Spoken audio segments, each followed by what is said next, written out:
Bismillahirrahmanirrahim. Welcome to Maths Mentor Studio. Today our topic is Cartesian plane.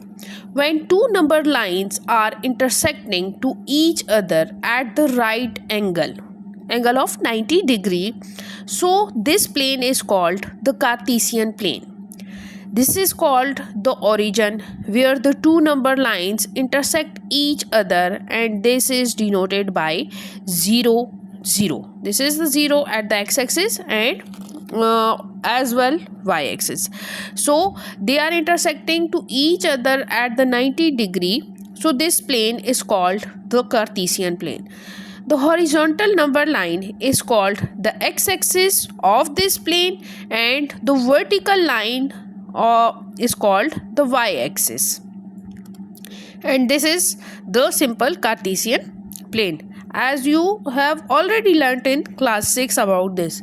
So coordinates, when we plot a point, a dot, a simple across, this is called the coordinate, and this coordinate becomes width of two values, one from the x-axis and the other from the y-axis.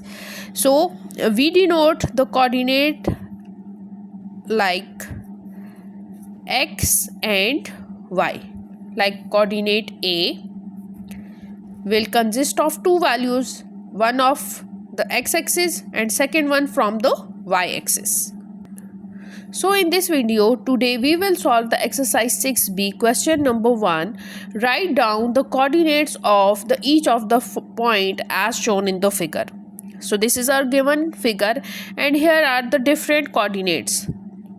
Coordinate B, C, E, D, F, A and so on.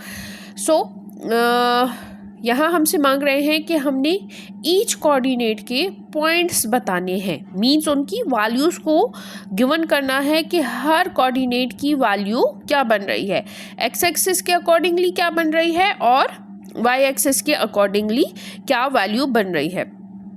So simple way है हमारे पास कि जो भी coordinate होता है हमारे पास required, चाहे वो डॉट की फॉर्म में हो या आपके पास क्रॉस लगा है या जो भी है. अब लेट सपोज ये कोऑर्डिनेट ई है, यहीं से स्टार्ट ले लेते हैं, नेसेसरी नहीं है कि हम सीक्वेंस से ही जाएं. सो लेट सपोज ये कोऑर्डिनेट ई है मेरे पास. जो भी कोऑर्डिनेट होगा आपने क्या करना है, उससे डायरेक्ट नीचे एक्स एक्सिस की तरफ आएँ जहाँ पे नंबर्स मौजूद है. अब डॉटेड लाइन के थ्रू आप आएँ और चेक करें कि एक्स एक्सिस पे इसकी क्या वैल्यू बन रही है. लेट सपोज कोऑर्डिनेट ई, पहले कोऑर्डिनेट का नेम लिख दें और फिर आके चेक करें कि वो एक्स एक्सिस की कौन सी वैल्यू पे जा रहा था, मींस 1 पे जा रहा है. ठीक है. Now check the Y axis. Again जाएँ वाई एक्सिस, जो वर्टिकल लाइन है, वर्टिकल लाइन के सामने देखिए उसका कौन सा नंबर बन रहा है, again y. So the coordinate E is 1 and 1. अब C की तरफ आते हैं. ठीक है. अब C को देखें, C कोऑर्डिनेट यहाँ पे लाई कर रहा है. ठीक है. अब हमने सबसे पहले क्या करना है, C का नेम लिखें. ठीक है. और कोऑर्डिनेट एक्स एक्सिस की तरफ आए विद डॉटेड लाइन. ठीक है. डॉटेड लाइन आए. अब हम एक्स एक्सिस की लाइन पे पहुँच गए हैं. The value is 3. So simply write 3. And अब ये x एक वैल्यू आ गई, सेकेंड y एक्सिस की है. अब y एक्सिस की वर्टिकल लाइन की तरफ जाएं और चेक करें कौन सी वैल्यू है, 4.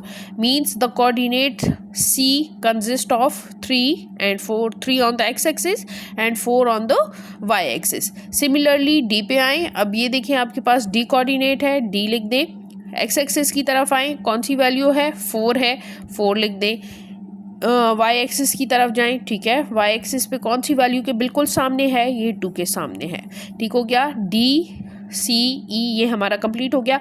अब बी की तरफ आते हैं. बी कोऑर्डिनेट है हमारे पास. बी कोऑर्डिनेट के लिए पहले हम एक्स एक्सिस की तरफ जाएंगे.